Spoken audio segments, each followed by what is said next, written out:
No, it's almost like sand. Rotator pans, because if you leave it on too long, you could burn on the bottom of the pans too. You could try to get off. Right. So you want to make sure you're keeping the bottom of the pans clean too. So which pans do you have? Yeah. Yeah, the back one, usually as you're going up here, it's starting to get thicker and thicker. We have these to make sure that we're not making syrup here where we're actually supposed to be making syrup here. So we got these just to watch. Like this one might end up running right around 0. It actually goes all the way around. It might end up running around 0. This one might be at 2 or 3. And up here we don't have one because we got that in the digital read that'll tell us whether or not we're close to syrup. Can you control the amount of heat of each of those, or you just like draw it off and so you control it? The only way we can control is we got a modulating knob back there, which will turn the heat up and down. But there's no way to control each one individually. It's all one burner. There's 2 nozzles that'll actually spray the heat up through.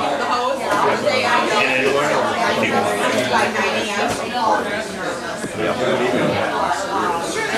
you get the, can you use the agricultural tractor fuel oil? No. She's Thai. No, Burmese. I forget. She's a Thai or Burmese origin. Her husband, his brother met her in the Air Force when he was in the Air Force. Yeah, it's his sister-in-law. She used to pack gas. She picked almost all of it. She was really good. Really fast.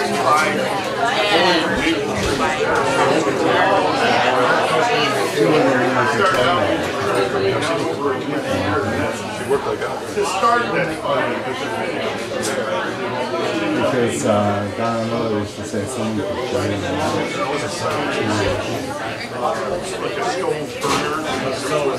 He was like the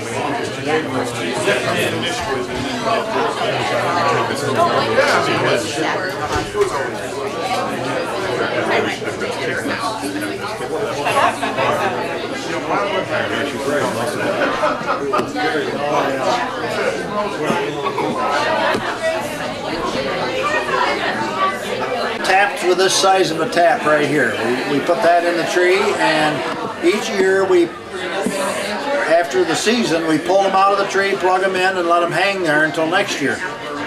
But sometimes after hanging there a while, this happens. Squirrels like to chew on them. So this is always a problem. We have to continually check our tubing to make sure there's no squirrel holes, because then we lose vacuum. All our woods are on a vacuum system, and I'll show you out here how that works. But we'll go out and you can see the sap coming in right now. Come on out. Releaser, and that's under vacuum.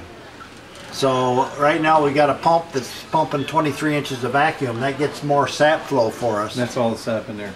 Yeah, this is sap in the tank, and in order to keep vacuum, there's 2 different canisters. So when one canister sits, so it goes back and forth all day long, so you don't lose your vacuum.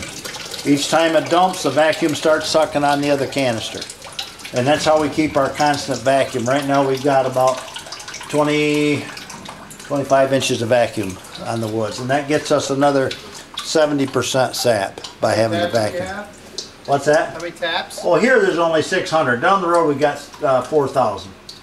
So this is just here to show people, but you can see it's coming in pretty good at times. You would get 70% less sap if you didn't use the Put vacuum in, pump? you're right. The vacuum takes the resistance out of the line and helps the sap flow better. But it's actually drawing it out of the tree, It right? doesn't draw it a lot. It just takes the resistance out. Sap only comes from that vein where the actual spout is. So it's not like you're sucking it out of the whole tree anyway. Some people have the misconception that if you suck it out of the tree, you're going to kill the tree. Well, that's not true, because it only takes it out of that little narrow area in the tree. So anyway, after room where we RO the sap, otherwise we take the water out of the sap by use of a membrane. Membranes under pressure, we can push half, 2/3 of the water out of the sap before we start to boil. The sweet mixture goes up through the center of the membrane, and it goes upstairs into our concentrate tank, which we feed the evaporator with, and the water that comes out is called permeate, and that's what we use later on to wash the RO with. It's totally distilled water that comes out of that. All right, come in, I'll show you how the RO works.